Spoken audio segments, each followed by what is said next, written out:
was kind of like professional was kind of like a weird turning point for me. It wasn't, again, I didn't want to read and I didn't want to demonstrate. It was, I went to a spiritual church 6 weeks in a row, and all venues, the medium didn't turn up. Oh, Uh, wow. yeah, and so like then I would go with a friend, and my friend would be like, "Yeah, he can do it."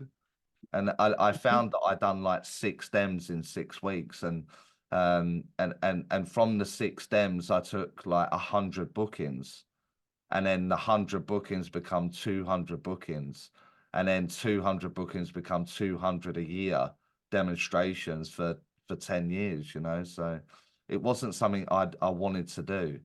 It How wasn't. did you feel that first time? But, it's one thing maybe going up on a platform. It's another thing to have a friend volunteer you. Yeah, Was I that was. maybe a good thing because you didn't have to build I up? wouldn't have done it. Yeah, so I wouldn't have done it, and thinking about it would have. I wouldn't have gone. So maybe in hindsight, it was a blessing in disguise, as such. But doing mediumship itself is just like, in my head, it's like a show and tell day. You know, like, look That's what I found. interesting. Look what I found, and you can do it. You can have it. So, and then I would do the evidence to support their people. And then from there, it kind of just worked. Like people were like, "Yep, that's exactly who that is." You So strike me as quite fearless, Charlie. Like I think with a lot of mediums, a lot of people are scared of the big NO, the big no. And yeah, you I'm not strike me bothered. as, yeah, even in the early days, I get the feeling that that never Yeah, bothered you much.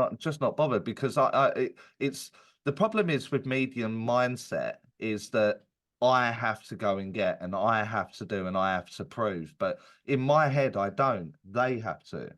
So if Mm, you're her dad, what am I saying?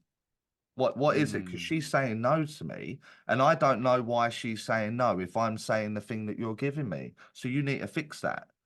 And then they would give me a different experience, and I would say that, and I'd go, "Oh yeah, yeah, yeah." And I'd be like, "Oh right, cheers," and mm. just get on with it. Because the communication in my head, I want it to be as natural as me and you right now.